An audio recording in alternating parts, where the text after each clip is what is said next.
الحمد لله نحمده ونستعينه ونستغفره ونؤمن به ونتوكل عليه ونعوذ بالله من شرور أنفسنا ومن سيئات أعمالنا من يهده الله فلا مضل له ومن يضلله فلا هادي له ونشهد أن لا إله إلا الله وحده لا شريك له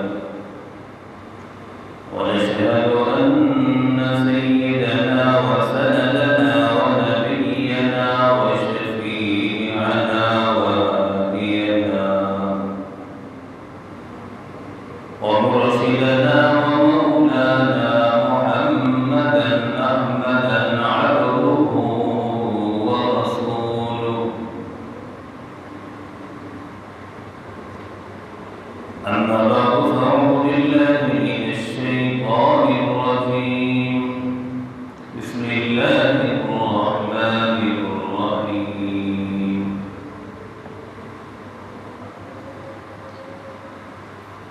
قل إن صلاتي ونسكي ومحياي ومماتي لله رب العالمين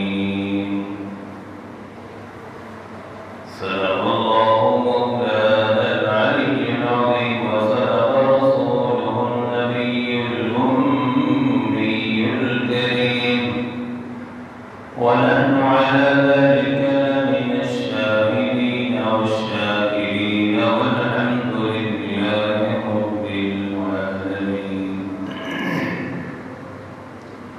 اللهم صل وسلم على سيدنا محمد وعلى آل سيدنا محمد وبارك وسلم اللهم صل على سيدنا محمد وعلى آل سيدنا محمد وبارك وسلم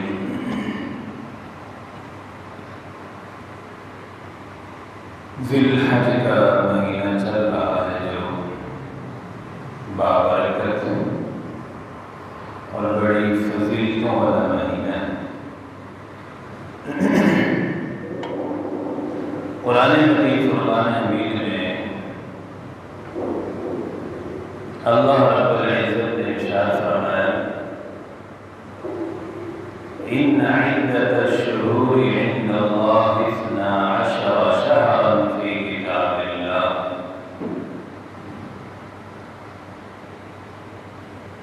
بارہ مہینے ہیں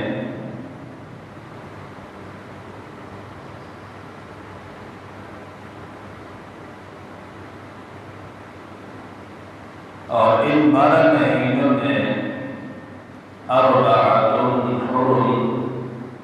4 مہینے بڑے فضیلت والے ہیں۔ ان 4 مہینوں کی بڑی فضیلت ہے جس میں سے ایک ذی الحج ہے، ذی القعدہ کا مہینہ ہے، محرم ہے، رجب ہے۔ ذی الحج کے مہینے کے متعلق آتا ہے زمانہ جاہلیت میں لوگ جو ہے اس مہینے میں شادی بھی نہیں کرتے تھے، جہاد تک نہیں کیا کرتے تھے، اتنا اس مہینے کو فضیلت والا سمجھتے تھے۔ حالانکہ جہاد جیسا کتنا عظیم عمل ہے لیکن وہ بھی ذی الحج کے مہینے میں نہیں کیا کرتے۔ پھر اس ذی الحج کے جو شروع کے 10 دن ہیں جس کے متعلق قرآن مجید میں بھی اللہ نے قسم اٹھا کر فرمایا والفجر ولیال عشر۔ اب یہاں جو ولیال عشر مفسرین فرماتے ہیں کہ اس 10 راتوں سے مراد ذی الحج کی 10 رات ہے۔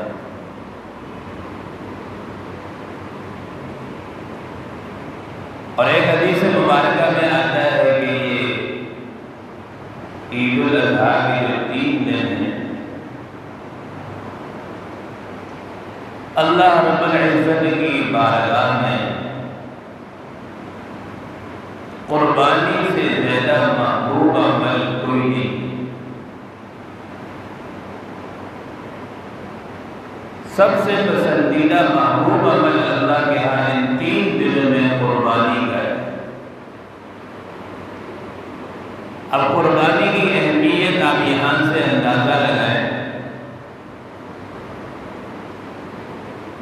اللہ نے قرآن پاک میں فرمایا اِنَّا أَعْطَيْنَاكَ الْكَوْثَرَ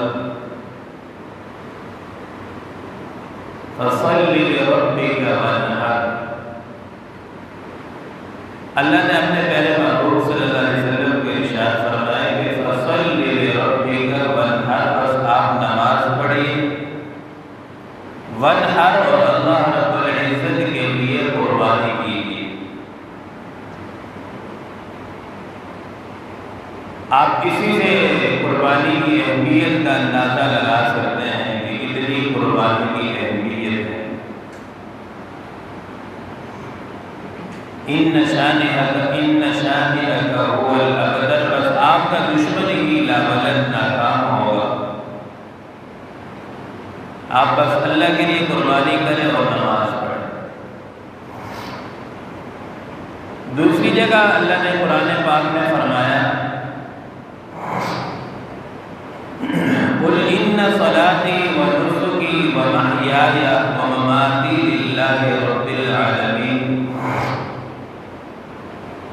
اے محبوب صلی اللہ علیہ وسلم، آپ فرما دیجیے ان صلاتی، بے شک میری نماز، ونسکی، اور میری قربانی، ومحیای، اور میری زندگی، ومماتی، اور میرا مرنا، للہ رب العالمین، یہ اللہ کے لیے ہے۔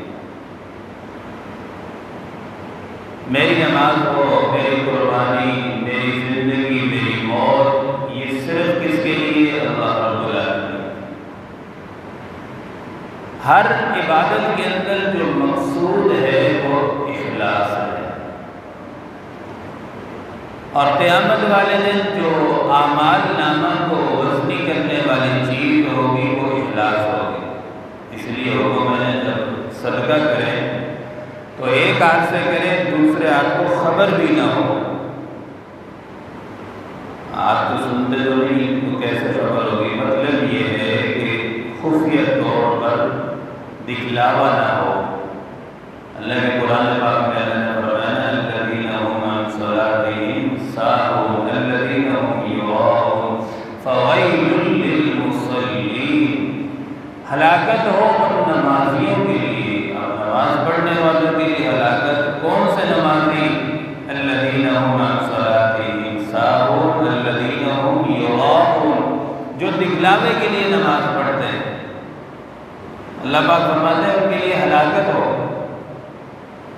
چاہے قربانی کا عمل ہو، نماز کا عمل ہو، زندگی میں دیگر جتنی بھی عبادات ہوں ان میں اخلاص مطلوب ہے۔ اب کوئی آدمی اگر اللہ کے راستے میں اجور کے برابر صدقہ کرتا ہے لیکن اس کی نیت اللہ کے لیے خالص ہے، اور دوسری طرف کروڑ صدقہ کرنے والا لیکن اس کے دل میں ریاکاری ہے، اب بتاؤ کروڑ صدقہ کرنے والا ایک اجور کا مقابلہ نہیں کر سکتا۔ قیامت کے دن شہید کو بھی بلایا جائے گا، بخاری شریف کی روایت ہے۔ شہید آئے، اللہ پاک اس سے پوچھیں گے ہاں بھائی کس لیے آپ نے جہاد کیا تھا اللہ کے راستے؟ شہید فرمائے گا کہ یا اللہ میں نے آپ کی رضا کے لیے جہاد کیا تھا۔ اللہ فرمائیں گے نہیں، آپ نے دکھلاوے کے لیے، لوگ مجھے مجاہد کے لیے۔ فرشتوں کو حکم ہوگا اس کو لے جاؤ سیدھا جہنم۔ کتنا بڑا افسوس کا مقام ہوگا کہ آدمی جہاد جیسا بڑا عمل اور اگر اس میں ریاکاری ہو جائے تو بتاؤ ناکام ہو۔ عبادت گزار عالم کو بھی بلایا جائے گا، ہاں بھائی کس لیے آپ نے علم حاصل کیا؟ ہر عمل کے بارے میں ضرور پوچھا جائے گا، پوچھ گچھ ہوگی، پھر جا کر انسان اگر صحیح نکلا تو پھر کامیاب ہوگا۔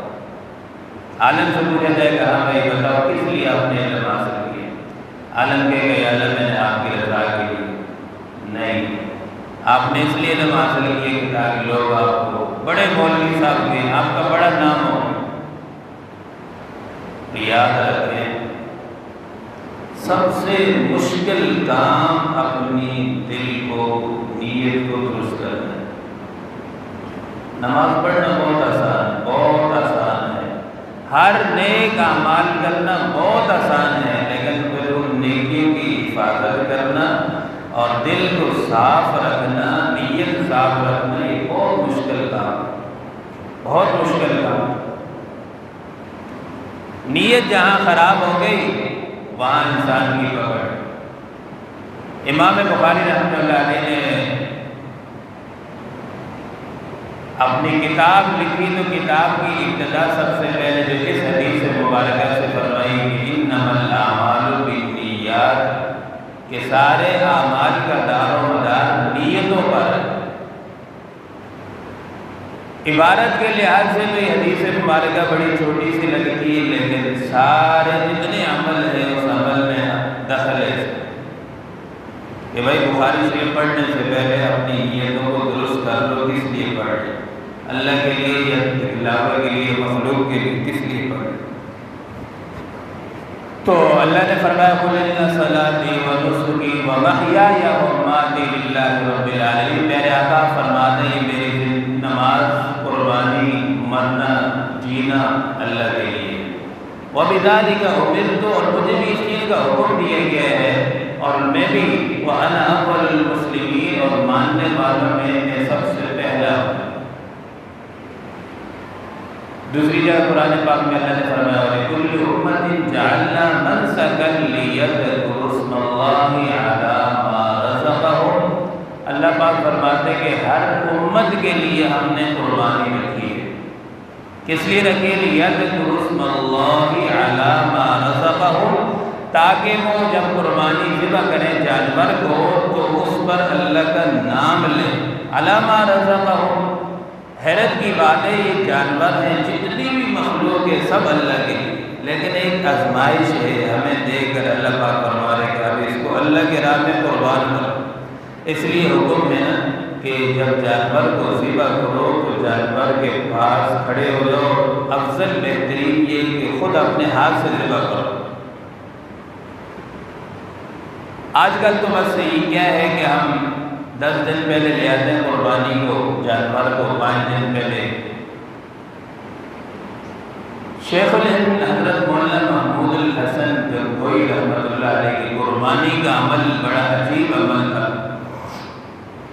وہ سال پہلے قربانی کا جانور لے کر رکھ لیتے تھے، اس کو پالتے تھے، اور اس جانور سے پھر مانوسیت محبت ہو جاتی تھی، اور جب آخر میں قربانی کرتے تھے اللہ کے راستے میں تو وہ خود بھی روتے تھے۔ مزہ تو تب آتا ہے جب دل کی پسندیدہ چیز اللہ کے راستے میں قربان کی جائے۔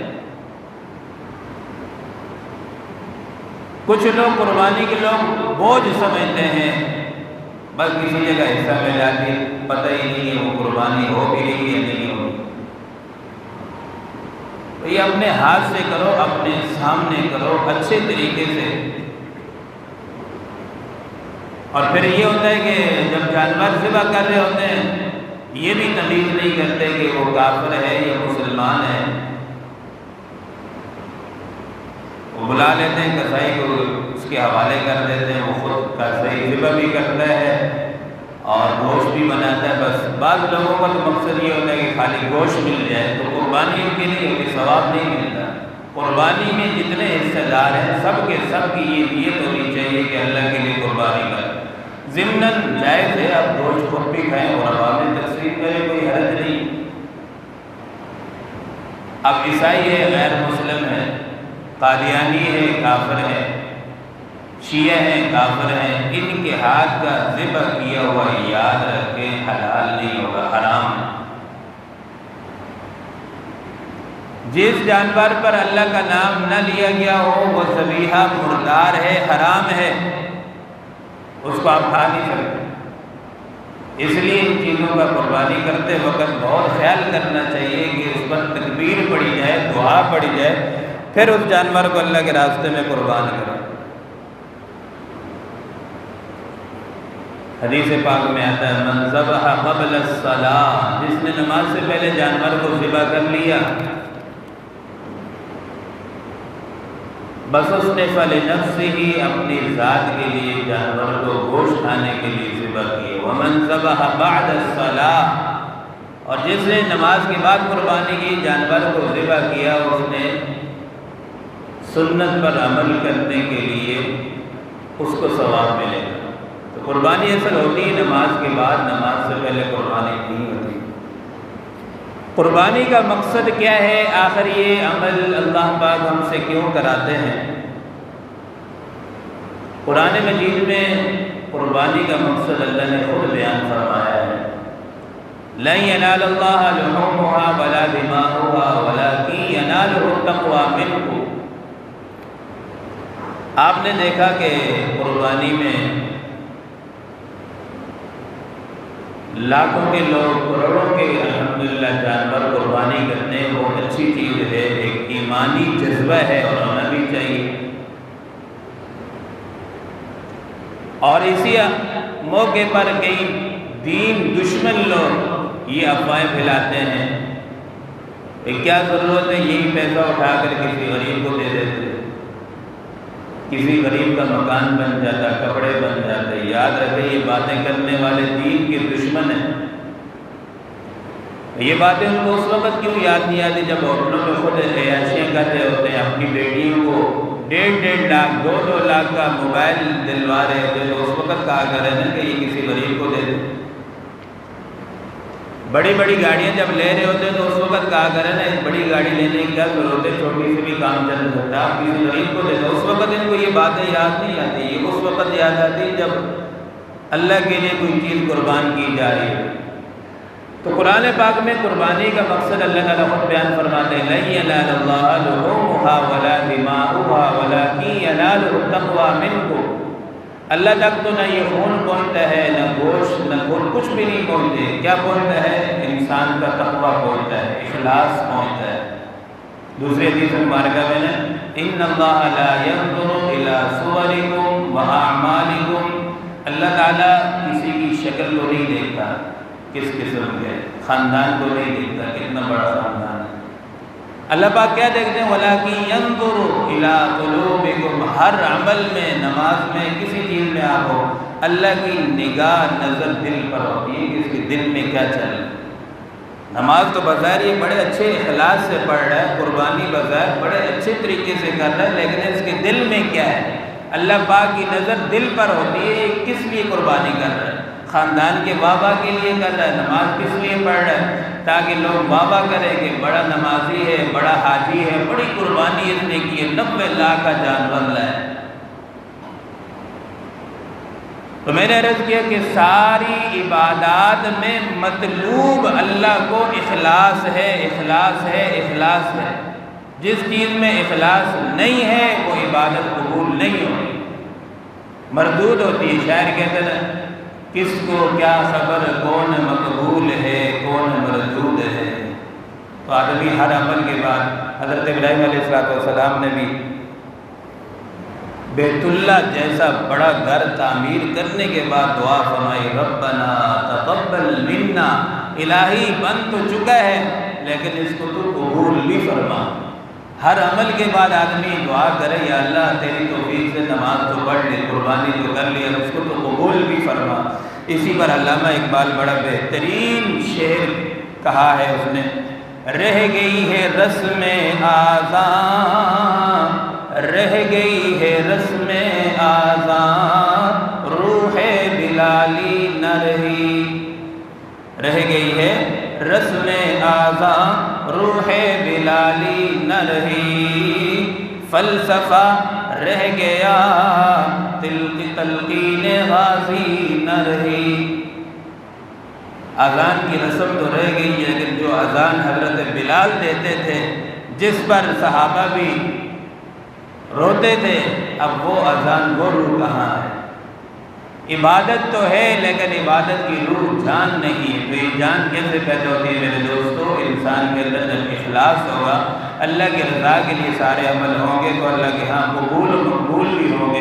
اللہ رب العزت سے دعا ہے کہ اللہ تعالی ہم سب کو ہر چیز میں اخلاص نصیب فرمائے اور اللہ کے لیے ہر عمل کرنے کے اللہ پاک توفیق نصیب فرمائے۔ وآخر دعوانا